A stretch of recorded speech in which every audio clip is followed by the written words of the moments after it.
बिस्मिल्लाहिर्रहमानिर्रहीम। अस्सलाम वालेकुम फोर्थ क्लास। आज हम आपकी उर्दू की बुक में सबक नंबर 22 शानदार फैसले पढ़ते हैं। और ये जो सबक है इसके ना मशकी सवालात नहीं हैं ना अल्फाज मायने हैं। आइए अब सबसे पहले हम देखते हैं, सोचें और बताएं। हज़रत उमर रज़ी अल्लाह ताला अन्हु को फ़ारूक क्यों कहा जाता है? फ़ारूक के मायने हैं हक़ और बातिल में फ़र्क करना, और हज़रत उमर फ़ारूक रज़ी अल्लाह ताला अन्हा हमेशा हक़ और बातिल में फ़र्क करते थे, इसलिए उनको फ़ारूक कहा गया।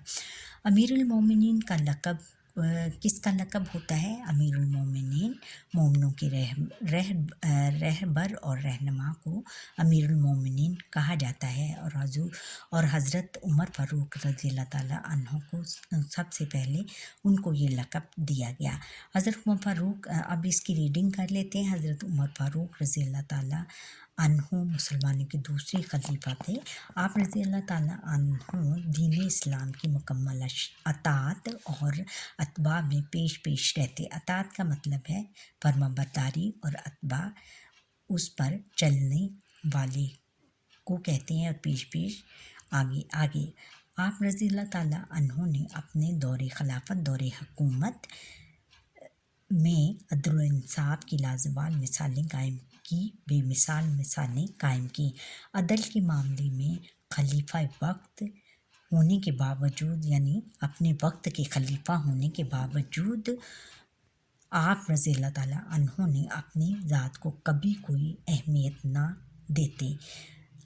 अल्लाह और इसके रसूल ख़ातमुन नबिय्यीन सल्लल्लाहु अलैहि वसल्लम के मामले में वो किसी की ना सुनते। हक़, सच और अदल इंसाफ के तकाज़ों को पूरा करने की वजह से इन्हें फ़ारूक यानी हक़ व बातिल के दरमियान फ़र्क करने वाला कहा जाता है। देखा बच्चों, ये जो ऊपर हमने पढ़ा था ये उन्होंने आपके लेसन में ही दे दी है, उसकी पूरी वजाहत कर दी है। इस्लामी तारीख़ हज़रत उमर फ़ारूक रज़ी अल्लाह ताला अन्हु के शानदार फ़ैसलों और अतात रसूल सल्लल्लाहु अलैहि वसल्लम के वाक़यात से भरी पड़ी है। दर्ज झैल दो वाक़यात से हज़रत उमर फ़ारूक रज़ी अल्लाह ताला अन्हु के आला किरदार पर रोशनी पड़ती है। ये मिसाली किरदार दरअसल अल्लाह और इसके रसूल ख़ातमुन नबिय्यीन सल्लल्लाहु अलैहि वसल्लम की कामल अतात का रोशन बाब है। रोशन बाब, सुनहरा बाब।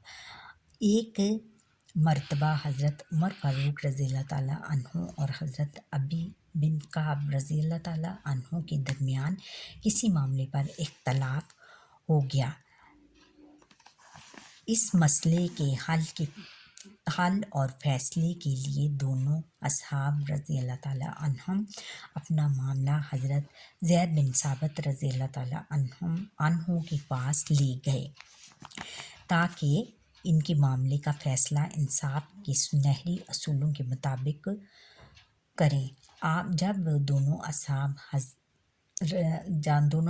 रज़ी अल्लाह ताला अन्हुम हज़रत ज़ैद बिन साबित रज़ी अल्लाह ताला अन्हु के पास पहुँचे तो हज़रत ज़ैद रज़ी अल्लाह ताला अन्हु ने हज़रत उमर फ़ारूक रज़ी अल्लाह ताला अन्हु को अमीरुल मोमिनीन होने की वजह से अपने बराबर बिठाना चाहा, लेकिन हज़रत उमर फ़ारूक रज़ी अल्लाह ताला अन्हु ने इस बात को अपने लिए पसंद न किया और फरमाया, ए ज़ैद, हम दोनों के साथ मुसावी सलूक करो। मुकदमे की बाकायदा समाअत शुरू हुई। समाअत का मतलब है सुनवाई शुरू हुई। हज़रत उमर फ़ारूक रज़ी अल्लाह ताला अन्हु पर कसम आई थी, मगर काजी साहब हज़रत ज़ैद बिन साबित रज़ी अल्लाह ताला अन्हु ने एहतरामन हज़रत अबी बिन काब रज़ी अल्लाह ताला अन्हु से कहा कि आप चाहें तो मैं अमीरुल मोमिनीन हज़रत उमर फ़ारूक रज़ी अल्लाह ताला अन्हु से कसम ना लें। इस पर हज़रत उमर फ़ारूक रज़ी अल्लाह ताला अन्हु ने ना सिर्फ कसम उठाई बल्कि ये भी फरमाया कि अल्लाह की कसम, ज़ैद इस वक्त اس وقت تک منصب عدالت کے لائق نہیں ہو سکتے جب تک اس کی نظر عمر یعنی امیر المومنین اور عام آدمی برابر نہ ہو جائے۔ اس طرح ایک دوسرا واقعہ حضرت عمر فاروق رضی اللہ تعالیٰ عنہ کی اطاعت اور عشق رسول صلی اللہ علیہ وسلم کی خوبصورت مثال ہے کہ حضرت عمر فاروق رضی اللہ تعالیٰ عنہ کو نبی کریم صلی اللہ علیہ وسلم کے ذات بابرکات کا کس قدر پاس تھا۔ حضرت عمر فاروق رضی اللہ تعالیٰ عنہ ایک روز نماز جمعہ ادا کرنے کے لیے صاف ستھرا لباس میں ملبوس یعنی پہن آپ رضی اللہ تعالیٰ عنہ کا گزر حضرت عباس رضی اللہ تعالیٰ عنہ کے گھر کے پاس سے ہوا تو حضرت عمر فاروق رضی اللہ تعالیٰ عنہ پر حضرت عباس رضی اللہ تعالیٰ عنہ کے پرنالے سے ذبح کیے گئے پرندوں کا خون گرا، جس سے حضرت عمر فاروق رضی اللہ تعالیٰ عنہ کے کپڑے خراب ہو گئے۔ حضرت عمر فاروق رضی اللہ تعالیٰ عنہ نے فوراً پرنالے کو اس جگہ سے اکھاڑنے کا حکم دے دیا اور گھر جا کر اپنا لباس تبدیل کر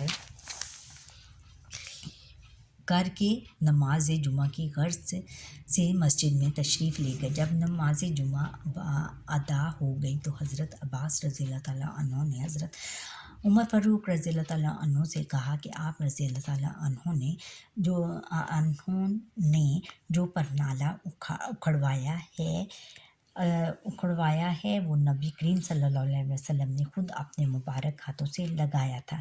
یہ سننا تھا کہ حضرت عمر فاروق رضی اللہ تعالیٰ عنہ پر ایک عجیب کیفیت طاری ہو گئی اور انہوں نے حضرت عباس رضی اللہ تعالیٰ عنہ سے فرمایا، میں آپ کو قسم دے کر کہتا ہوں کہ آپ میری کمر پر سوار ہو کر پرنالے کو اسی مقام پر لگائیں جہاں حضور اکرم صلی اللہ علیہ وسلم نے نصب فرمایا تھا۔ حضرت عباس رضی اللہ تعالیٰ عنہ نے ایسا ہی کیا اور پرنالہ دوبارہ اسی مقام پر لگا دیا۔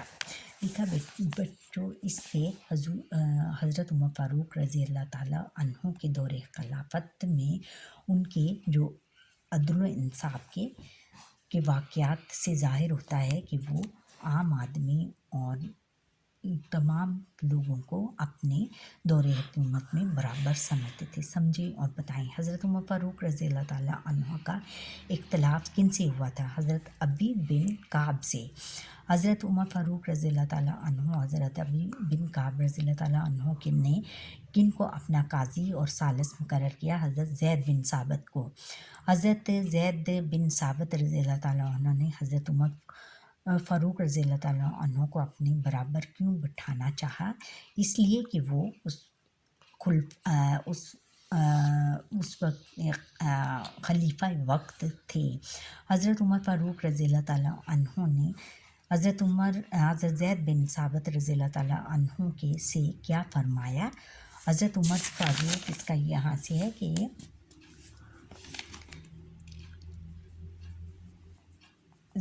قاضی صاحب، اللہ کی قسم زید اس وقت تک منصب عدالت کے لائق نہیں ہو سکتے جب تک ان کی نظر میں عمر یعنی امیر المومنین اور عام آدمی برابر ہو جائیں۔